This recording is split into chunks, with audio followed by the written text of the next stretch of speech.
donc, dans ce terrible panorama, on voit quoi? On voit beaucoup de choses, mais on voit notamment ce recroquevillement des communautés chiites, non seulement au Liban, mais d'une manière générale, la perte d'influence de l'Iran, la perte d'influence de ce qu'on appelait l'axe de la résistance, et donc ces implications dans ce suspens sur les communautés chiites en général, premier point.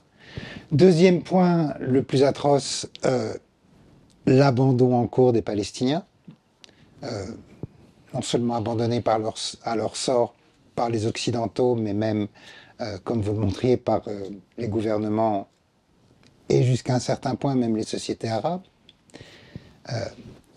On semble avoir fait son deuil d'une certaine façon de la possibilité de continuer à soutenir cette cause. Enfin bon, c'est pas joué, mais en tout cas ça va pas dans le bon sens, c'est le moins qu'on puisse dire. Les troisièmes qui sont dans cette espèce de tétanisation du suspens, ce sont les Kurdes. Et en particulier les Kurdes de Syrie, parce que du côté des Kurdes irakiens, ça a l'air de tenir. Mais les Kurdes de Syrie et aussi les Kurdes de Turquie, et les deux sont liés. Donc là, où est-ce qu'on en est? Parce que on a pu craindre effectivement que, avec la chute d'Assad, Erdogan en profiterait pour non seulement reprendre ou s'installer une fois pour toutes dans le nord de la Syrie, mais en plus pour éliminer les milices kurdes. Jusqu'ici, on n'en est pas là. Mais donc, selon qu'il va passer à l'action ou pas, quelles implications ça va avoir pour le gouvernement syrien, pour la recomposition de la société syrienne, pour les relations d'Erdogan avec la Russie d'un côté, les États-Unis de l'autre, et puis aussi pour la position de la Turquie dans le monde sunnite. Absolument. Ok. Mais juste si vous permettez, parce que on a parlé évidemment de... on a dressé un peu ce bilan ou le panorama macro, mais au niveau des sociétés, c'est toujours étonnant de voir aussi qu'il y a de la créativité, qu'il y a des campagnes de solidarité, qu'il y a des médias alternatifs qui commencent à travers les réseaux sociaux, mais à travers même les ondes, à travers des publications, de s'imposer au niveau de la nouvelle génération au moins.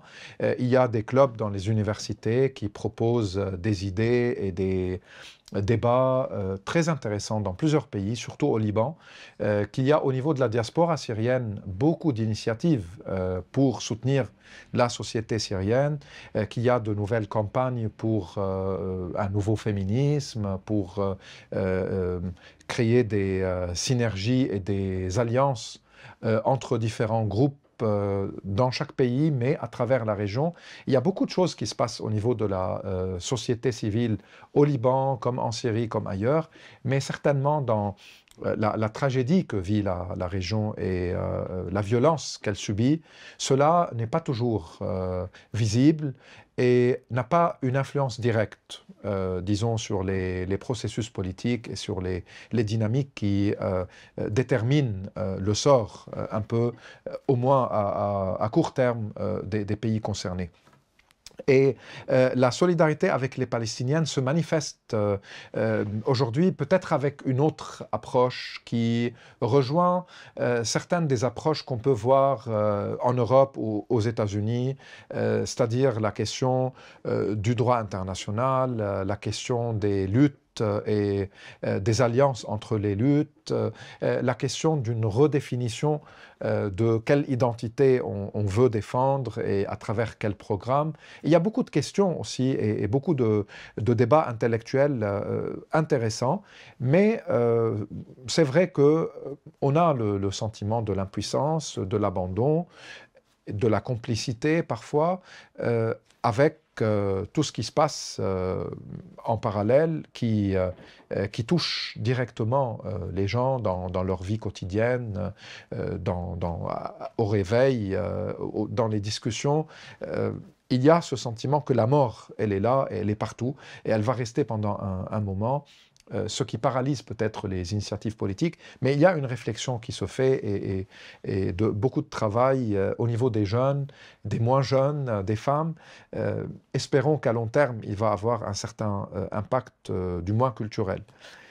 Pour revenir à la question kurde, c'est vrai que les Kurdes syriens sont au centre du jeu régional aujourd'hui, surtout Turquie, Irak, Syrie. Les forces kurdes syriennes contrôlent aujourd'hui dans le nord-est et l'est du pays des zones et des villages, des villes qui ne sont pas démographiquement kurdes, où il y a des populations arabes syriennes qui vivent et qui considèrent que les Kurdes sont dans une logique un peu de vengeance historique, dans le sens où le nationalisme arabe adopté par le Baas a marginalisé les Kurdes, a même arabisé les noms dans les régions à majorité kurde, a tenté d'interdire l'usage de la langue kurde, avait interdit les célébrations du Nowrouz et des fêtes, des commémorations historiques des Kurdes, et que maintenant, c'est comme s'il y a cette volonté kurde de rattraper l'histoire, de considérer qu'ils ont été les perdants pendant très longtemps, et que c'est le moment pour pouvoir s'imposer sur la plus grande carte géographique possible. Ça crée des tensions, et il y a eu même des accrochages, et ça affaiblit un peu l'argument politique kurde, et certains considèrent que c'est surtout la présence américaine aujourd'hui qui les protège face aux autres Syriens, mais surtout face aux Turcs. En revanche, il y a eu des conseils municipaux, il y a eu une organisation de la gestion des espaces publics par les forces kurdes qui montre une parité, un encouragement de la participation des femmes, une efficacité dans certains services. La vie économique est elle est mieux, disons, elle est, pour ne pas dire beaucoup mieux, mais certainement il y a un niveau de vie supérieur dans les régions que gèrent les forces kurdes que dans le reste du pays, parce qu'ils ne sont pas soumis aux mêmes sanctions. Et il y a des possibilités de transférer de l'argent, il y a des activités qui ne sont pas sous la menace de sanctions américaines. Tout cela est menacé aujourd'hui par un affrontement entre les forces kurdes et le gouvernement de Damas, ou entre les forces kurdes et les Turcs d'une manière directe. Pourquoi? Parce que il y a trois questions qui sont toujours en attente de réponse entre le gouvernement de Damas et la direction des forces démocratiques kurdes qui gèrent le nord-est et l'est syrien. La première, c'est le sort des combattants kurdes. Ils vont servir dans l'armée, oui. S'ils vont servir dans l'armée, où seront-ils déployés? Ça, c'est très important. Les Kurdes veulent qu'ils restent sur place, comme ça leur permet de continuer leur gestion. Les autorités veulent qu'ils soient sur les autres frontières et partout dans le pays. C'est également une demande turque. Deuxièmement, le pétrole. Les zones que contrôlent les Kurdes sont les zones où il y a le pétrole syrien. Il n'est pas énorme, ce pétrole-là, mais il reste une source importante de revenus s'il est exploité. Donc, comment gérer les revenus de ce pétrole? Est-ce que c'est le gouvernement central à Damas qui reçoit tous les revenus et puis qui décide comment, comment utiliser ces revenus-là, où les payer, etc. Les Kurdes disent non, on doit les partager.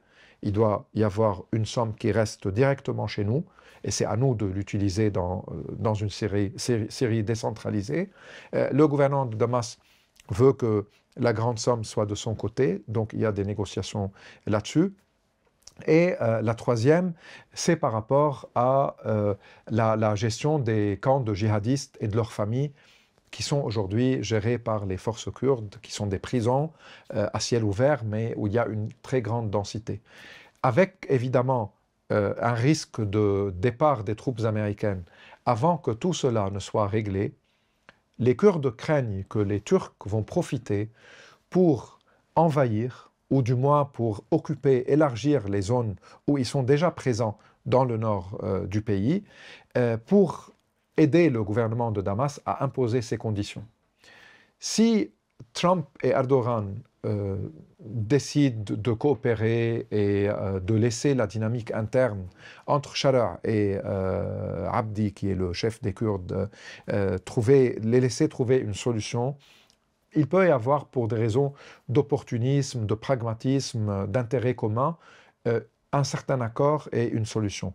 Si par contre les Américains décident de se retirer sans accord, moi je ne doute pas du fait que les Turcs vont élargir la zone de présence militaire directe en Syrie et d'utiliser certains groupes syriens qui ne sont pas directement sous le contrôle de Shara pour menacer les Kurdes et pour obtenir une acceptation de leurs conditions. Parmi les conditions turques, la question de la décentralisation ne doit pas se poser, permettant aux Kurdes d'avoir une autonomie dans le nord-est syrien. Ça doit faire partie d'un nouveau découpage territorial où ils seront comme minorité dilués dans la majorité du corps syrien. Parmi les conditions turques, les chefs militaires du PYD syrien sont à l'origine membres du PKK turc et dans certains cas sont des Kurdes turcs eux-mêmes mais qui sont dans le territoire syrien. Ils veulent que ces personnes-là soient arrêtées et livrées aux autorités turques, ce qui est très difficile pour les Kurdes syriens et pour leur direction. Ils veulent également qu'il y ait les terres et la propriété foncière en Syrie en général, pas seulement dans cette région, mais dans cette région en particulier. Les archives ont été brûlées, détruites. Et beaucoup de gens vivaient dans des quartiers et des zones informelles.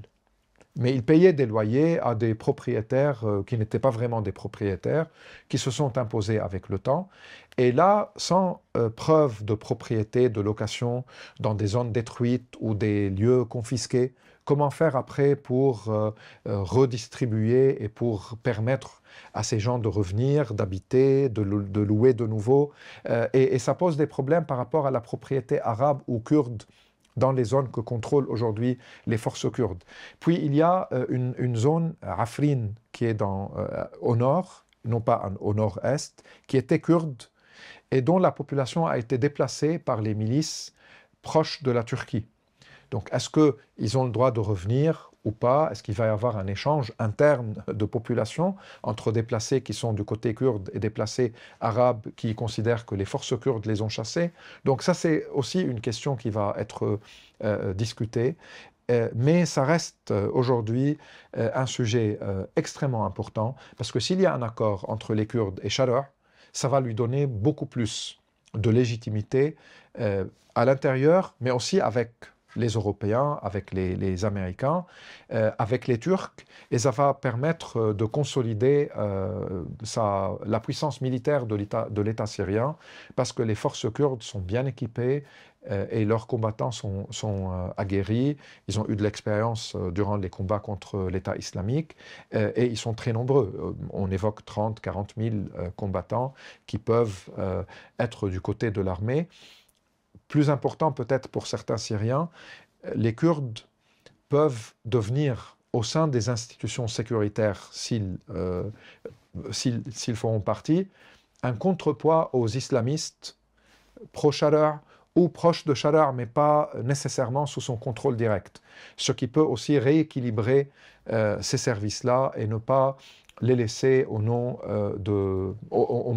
des islamistes qui peuvent imposer des mesures ou des pratiques dans certaines régions que beaucoup de Syriens craignent. Donc c'est un dossier ouvert et l'influence des Américains et des Turcs va être décisive par rapport à la suite. Oui, c'est ça, mais avec l'idée que du côté des Américains, on ne sait pas exactement ce qu'ils veulent, eux-mêmes probablement ne le savent pas, en tout cas de ce côté-là. Du côté des Turcs, il y a, semble-t-il, une grande effervescence stratégique du côté d'Erdogan, avec d'une part une répression violente de l'opposition à l'intérieur, une agressivité qui qui n'est pas encore passé à l'acte par rapport aux Kurdes syriens, mais en même temps, ce deal qu'on annonce avec Öcalan, donc le chef historique du PKK, donc ça, ça fait du suspens en plus. Exactement, ça fait ça peut ralentir un peu les discussions, mais l'appel de Öcalan a été suivi par une partie, de toute façon. Une autre peut-être reste plus attachée à l'idée, pas d'une lutte armée contre les Turcs, mais au fait qu'il faut préserver les armes pour se défendre et rester dans l'idée d'une autonomie ou d'un modèle décentralisé, voire fédéral si possible.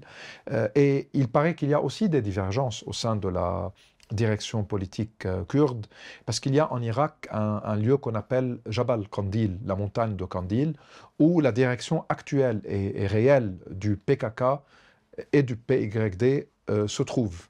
Et c'est ce lieu-là qui est régulièrement bombardé d'ailleurs en Irak par l'armée turque. Là-bas, la direction, elle n'est pas tout à fait avec l'appel de Öcalan. Elle ne le dit pas ouvertement, mais tout ce qu'on connaît, c'est qu'ils sont toujours dans une logique de préserver les armes, préserver l'idée d'une mobilisation militaire si nécessaire, et ils attendent les résultats aussi des négociations, et ils sont en contact avec les Américains. Pendant un moment, on les accusait d'être très proches des Iraniens. Maintenant, avec les changements dans la région, peut-être ils ne sont plus comme avant, ou ils ne sont plus du tout, mais ils sont certainement en contact avec les Américains. Et donc, ça va se jouer aussi au niveau de que veut Trump par rapport à cette zone-là. On sait que durant son premier mandat, déjà, il voulait se retirer. Et c'est le Pentagone qui a insisté à ce que les troupes restent, parce que c'est stratégique, parce que c'est la frontière de l'Irak, et donc ils peuvent garder un œil sur les milices irakiennes pro-iraniennes, parce que c'est une zone de pétrole, et parce qu'avec la Turquie, les choses n'étaient pas tout à fait claires. Donc il fallait toujours préserver, et parce qu'il y avait la domination russe en Syrie, donc il fallait garder la présence américaine. Aujourd'hui, les Américains ont commencé un retrait, sauf qu'il est un retrait de tout ce qui coûte beaucoup d'argent. La logistique des troupes, les corps administratifs. Donc on a laissé des troupes opérationnelles sans tout le soutien logistique qui existait avant. C'est peut-être aussi un moyen de faire pression sur les Kurdes pour accepter une négociation, à savoir que l'une des réunions, la première d'ailleurs qui a eu lieu pour négocier un accord entre Chadha et les Kurdes, elle était approuvée par les Américains. On dit même qu'il y avait un médiateur américain présent.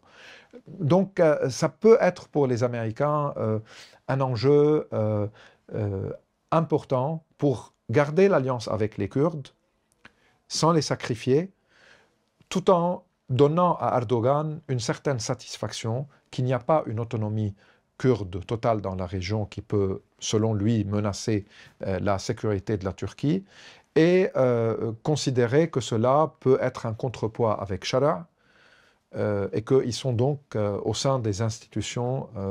Ça peut être un scénario, pourquoi pas. Mais en tout cas, on va encore une fois attendre. Oui. Ouais.